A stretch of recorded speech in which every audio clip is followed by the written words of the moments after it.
Hello guys, my name is Garima and I welcome you all to my channel The Coding Hustle. Today we are going to solve a very interesting question, that is lead code daily problem minimum deletion to make string balanced. Question क्या कह रहा है कि हमें minimum deletion करना है जिससे कि हमारी स्ट्रिंग बैलेंस हो सके। स्ट्रिंग बैलेंस मतलब कि ये कंडीशन किसी भी स्ट्रिंग में हो, मतलब कि आई जे पेयर हो, आई जो हो वो लेस देन हो जे के, और एस आई की वैल्यू बी हो और एस जे की वैल्यू ए हो, तो तभी वो जो हमारी स्ट्रिंग होगी वो बैलेंस होगी। अगर ये ऐसा नहीं होगा तो हमारी स्ट्रिंग बैलेंस नहीं होगी। जैसे कि इनपुट दिया है इतना, ठीक है, इस इनपुट को मैंने लिखा, मान लो ये आई है और ये जे है, तो क्या आई इज़ लेस देन जे है, एक कंडीशन यहाँ ट्रू है, पर क्या एस आई की वैल्यू बी के इक्वल है, एस आई की वैल्यू बी के इक्वल है, नहीं, ए के इक्वल है, एस जे की वैल्यू ए के इक्वल है, नहीं, बी के इक्वल है, तो ये कंडीशन यहाँ फॉल्स दे रही है। तो हमें क्या करना चाहिए, या तो हम ए को हटा दें यहाँ से, या हम बी को हटा दें।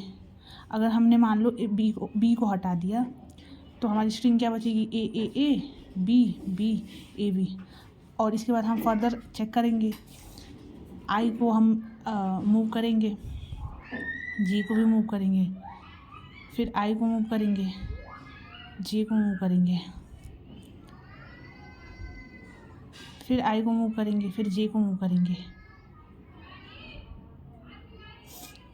देखो अब यहाँ 0 1 2 3,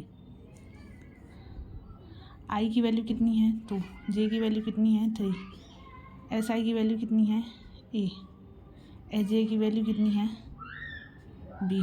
यहाँ भी कंडीशन फॉल्स हो रही है, तो हमें या तो यहाँ से ए को हटाना पड़ेगा या फिर बी को हटाना पड़ेगा। अगर हम ए को हटाएंगे तो हमें कितने ए हटाने पड़ेंगे, और बी को हटाएंगे तो कितने ए बी हटाने पड़ेंगे। तो हमें मिनिमम चाहिए, मिनिमम डिलीशन चाहिए। तो अगर ये इनपुट है तो इसका आउटपुट ये होगा कि हम यहाँ से इस बी को हटा दें और यहाँ से इस बी को हटा दें, तो जो हमारी स्ट्रिंग होगी वो बैलेंस हो जाएगी, ठीक है।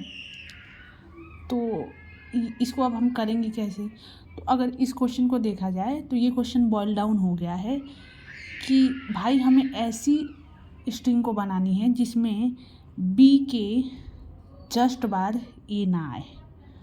देखो यहाँ बी के जस्ट बाद ए आया तो हमने बी को डिलीट किया, बी फिर बी आया, कोई दिक्कत नहीं है, बी के जस्ट बाद ए आया तो हमने फिर बी को डिलीट किया। तो ये क्वेश्चन बॉयल डाउन हो गया है, बी के तुरंत बाद ए आए तो या तो तुम बी को डिलीट करो या ए को डिलीट करो, ठीक है। यहाँ हमने बी को ही क्यों डिलीट किया, ए को कैसे नहीं डिलीट किया, क्योंकि ए कितने हैं यहाँ 1 2, 2 ए हैं और बी कितनी बार आया है, एक बार, तो हमें मिनिमम चाहिए तो हम मिनिमम को डिलीट करेंगे। बस इतना सही इंट्यूशन है इसका। अगर ये समझ गए तो इसके बाद हम स्यूडो कोड लिखेंगे और स्यूडो कोड लिख के समझ लेंगे। तो मैं आपको स्यूडो कोड दिखाती हूँ, फिर मैं बताती हूँ आपको। सो गाइस, ये है इसका स्यूडो कोड। हमने पहले एन निकाल लिया, फिर हमने बी को ट्रैक किया कि बी कितनी बार आ रहा है, और हमने ए को काउंट किया, ए को हमने डीपी से डिनोट किया। आप चाहें तो ए काउंट भी यहाँ लिख सकते हैं। दोनों को 0 से इनिशियलाइज किया, फिर हमने एक लूप चलाया, जहाँ जहाँ जो कैरेक्टर है, जो कैरेक्टर की वैल्यू हो, अगर बी के इक्वल है तो बी काउंट को प्लस कर दो, और ऐसा नहीं है तो डीपी में +1 कर दो। +1 करने से पहले मिनिमम निकाल लो दोनों का, ठीक है। जो मिनिमम होगा, मिनिमम डिलीशन, वही डीपी में स्टोर हो जाएगा, और फिर एट द एंड हम डीपी को रिटर्न कर देंगे। बस इतना सा इसका सल्यूशन है। Thank you so much.